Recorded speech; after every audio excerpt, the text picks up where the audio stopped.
Bonjour mesdames et messieurs, nous avons rendez-vous aujourd'hui avec des stylos de chez Monteverde, le modèle Ritma et l'édition que vous avez sous les yeux est l'édition Expresso de 2024. La tradition veut que chaque année, Monteverde ressorte une nouvelle édition avec à chaque fois une couleur différente. Cette compagnie américaine, qui fait d'ailleurs partie d'un groupe dans lequel il y a aussi Conklin, explique que pour ce modèle, il s'est inspiré du mouvement minimaliste des années 60-70. Ces stylos sont composés d'aluminium et d'acier, le corps en tout cas est en aluminium anodisé avec une finition mate, ce qui donne bien entendu cette couleur espresso mate. Les stylos de ce coffret peuvent être achetés séparément et le coffret comprend un roller, un stylo encre et un stylo bille, tout en sachant que le stylo bille peut être transformé en stylo roller grâce à un objet fourni dans le coffret. S'ajoute un dernier élément, l'encre Brown Sugar de Monteverde. Le stylo plume et l'encre sont bien entendu les objets qui vont nous intéresser particulièrement dans ce coffret. Le stylo encre peut être demandé avec les plumes de Extra Fine jusqu'à B. Il y a en plus la possibilité d'un stub et de la plume Omniflex. Nous avons ici la plume Omniflex. Si j'ai mentionné Conklin au début de cette vidéo, c'est parce que la plume Omniflex peut aussi être distribuée par Conklin. Regardons de plus près ce stylo. Nous avons donc la partie marron espresso avec la finition autour gunmetal. Alors j'ai passé un bon coup de chiffon dessus pour que le stylo soit très très clean, mais vous noterez tout au long de la revue que la partie métal, gunmetal a tendance à bien marquer.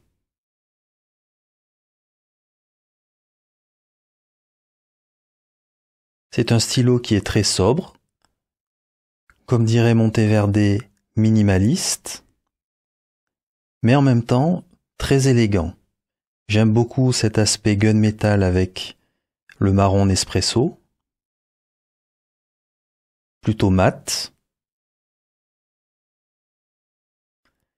Le toucher est très agréable.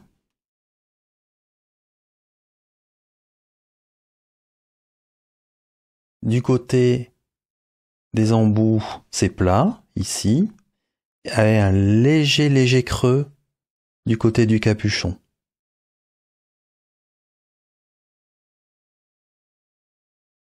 De ce côté-là, c'est bien intégré, aucun souci. Et de la même manière, au niveau corps capuchon, c'est très bien intégré aussi, c'est assez plat. Du côté du clip, il est quand même bien dur, on arrive à le soulever, donc je pense qu'il sera fonctionnel parce que il remonte de ce côté-là, mais il est quand même bien dur. Le clip est assez joli, le fait qu'il l'ait évidé à l'intérieur, c'est pas mal. Ici est écrit Monteverde Ritma, spéciale édition.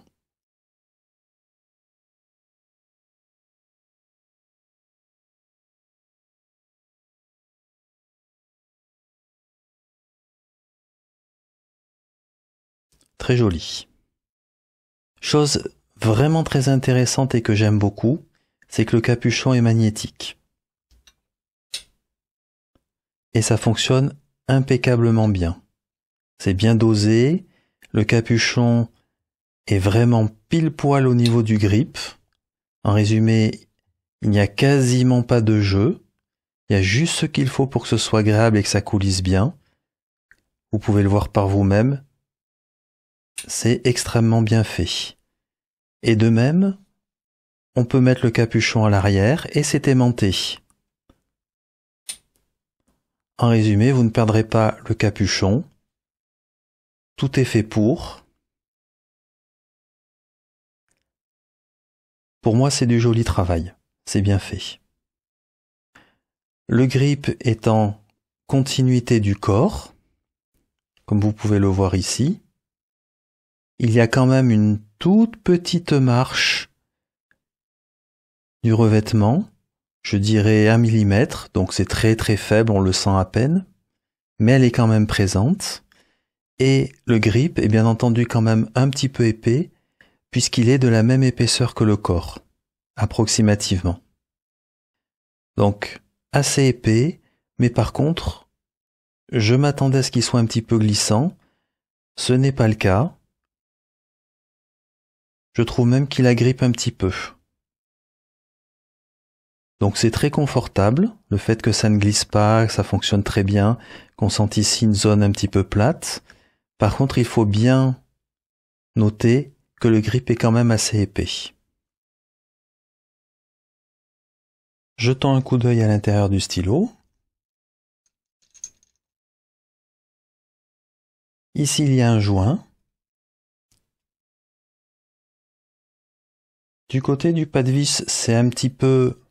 Ouais, ça accroche un petit peu, mais c'est rien de bien méchant. Un jeu très raisonnable, pas énorme du tout. Le vissage des vissages se passe très bien. Et on atterrit sur un convertisseur livré avec le stylo. Alors le convertisseur n'est pas très grand, ici. Mais il reste parfaitement fonctionnel. C'est un convertisseur au format universel.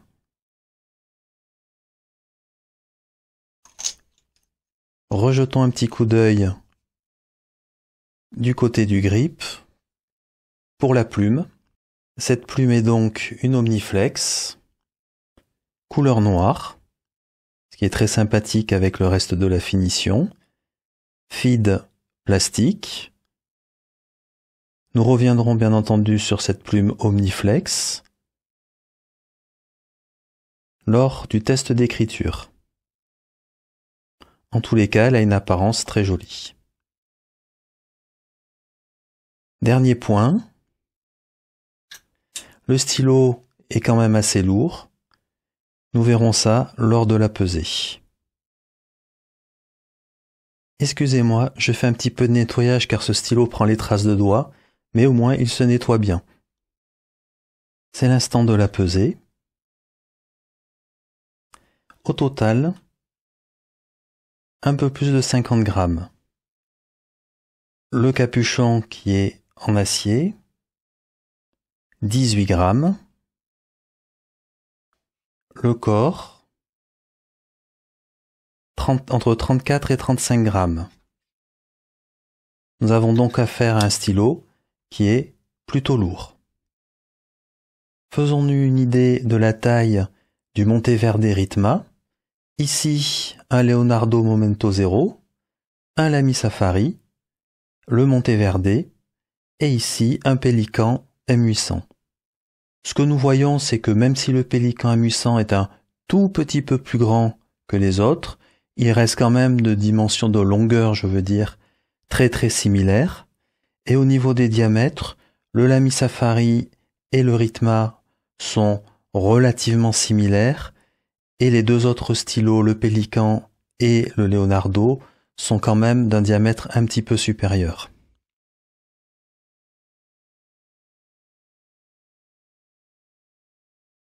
Si nous regardons maintenant les longueurs sans le capuchon, le Lamy Safari est le plus long mais de très très peu. En réalité, le Lamy, le Monteverde et le Pélican sont vraiment de longueurs vraiment très très similaires, et le Leonardo est un tout petit peu plus court.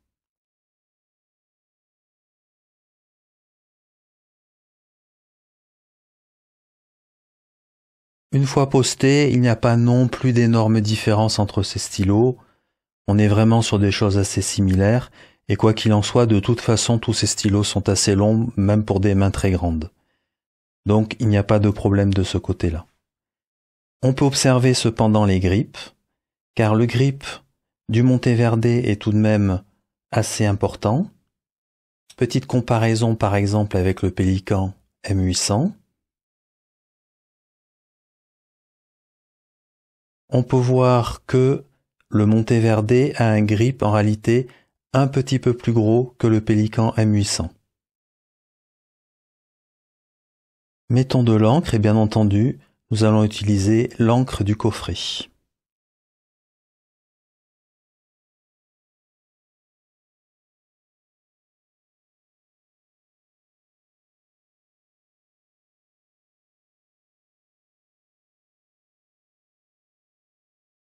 C'est parti pour le test d'écriture.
Excusez-moi, je remets un petit coup de chiffon.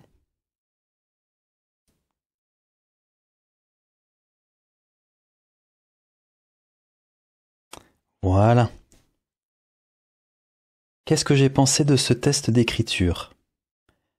La plume est très agréable, mais pas dans un mode flex. Je trouve que c'est un excellent EDC. En résumé, la plume écrit vraiment très bien. Elle est douce. Elle est assez feedbacky. Il faut quand même bien le noter. Il faut que les gens aiment bien que la plume ait du retour. Côté humidité, ça fonctionne très bien aussi. Elle est assez humide. Pour le flex, comme je le disais, la plume en réalité est plutôt rigide. Donc on peut faire un petit peu de flex, effectivement, mais on va dire c'est un light semi-flex.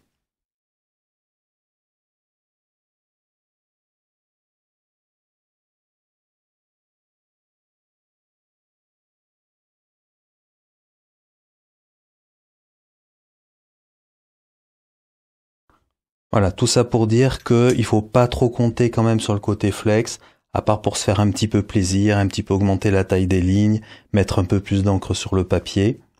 Mais ça n'en reste pas moins une excellente plume. Du côté du confort, comme je le disais, le grip est tout de même assez épais, donc il faut faire un petit peu attention. J'aime bien moi saisir le stylo un petit peu plus haut, parce que j'aime bien sentir un petit point ici d'accroche à ce niveau-là.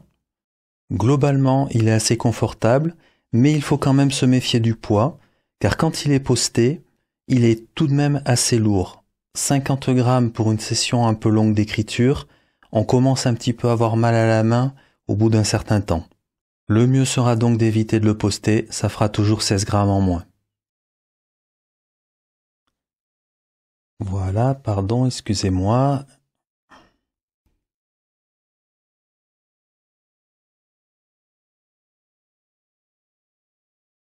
Nous passons à la conclusion. Qu'est-ce que j'ai aimé? Alors tout d'abord, j'aime bien le look global du stylo. Il a une belle esthétique, de belles couleurs, l'aspect gunmetal, etc. Tout ça, ça fonctionne vraiment très bien. Je trouve ça très joli. Ensuite, la plume. J'aime beaucoup cette plume, l'Omniflex, mais pas pour du flex. Je l'aime beaucoup pour une écriture normale. Ce qui convient plutôt bien au stylo au final quand on y réfléchit, car pour moi, c'est clairement un stylo à ranger dans la catégorie EDC. Pour conclure, ça fonctionne très bien, c'est une plume très agréable à l'écriture. Ensuite, le capuchon magnétique, je trouve ça excellent. Quand on a un EDC, ça permet de décapuchonner, de recapuchonner rapidement. C'est vraiment excellent. Je mets juste une petite parenthèse. Bon, ce n'est pas un stylo non plus qu'on va garder 2 siècles, mais il faut toujours faire un petit peu attention parce que tout ce qui est magnétique en fait dans un stylo a tendance à rouiller avec l'encre. Donc j'espère que cela ne se produira pas rapidement. Du côté du manufacturing, tout est bien maîtrisé. Je n'ai pas grand chose à dire de ce côté-là, ça fonctionne très bien. Et bien entendu, le prix, parce que le prix est aux alentours d'une 50aine d'euros pour le stylo vendu seul, et je trouve que c'est vraiment un très bon prix quand on regarde les qualités du stylo. Dans ce que je n'ai pas aimé, alors je vais mettre une petite alerte sur le grip. Je préfère mettre cette alerte parce que je n'ai pas les doigts très glissants moi sur les grips en temps normal, mais quand je vois un grip qui est très uni au niveau métal, je préfère avertir. Pour les gens qui pourraient avoir des doigts qui ont tendance à glisser sur les grips, je ne sais pas si ça se produira sur ce stylo, mais en tous les cas, il vaut mieux que vous soyez vigilant parce que le grip n'a pas beaucoup d'accroche si l'on considère sa surface métallique. De mon côté, ce n'est pas glissant, mais comme je le disais et je le répète, j'ai rarement des doigts qui glissent sur les grips. Ensuite, avec cette plume, même si c'est une Omniflex, oubliez la partie flex. Vous pourrez en faire un petit peu, mais c'est pas vraiment le côté agréable de cette plume. Le côté agréable de cette plume, ça reste vraiment l'écriture normale.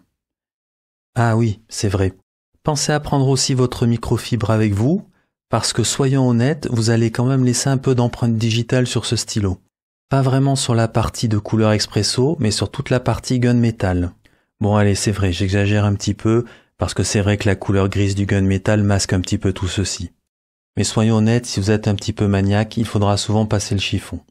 2 autres points pour terminer que je ne rangerai ni dans une colonne ni dans l'autre, c'est le poids, il fait quand même un peu plus que 50 grammes, ça n'est pas négligeable, et la taille du grip, le grip n'est pas petit.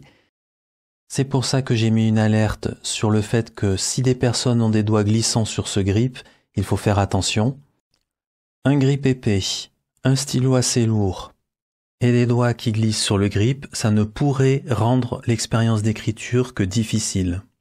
Au final, c'est un stylo qui est bien réussi et j'ai envie de mettre une belle mention à la fois sur le capuchon magnétique et aussi sur le feedback vraiment très sympathique de la plume Omniflex utilisée en EDC. Je vous remercie pour votre attention. À bientôt.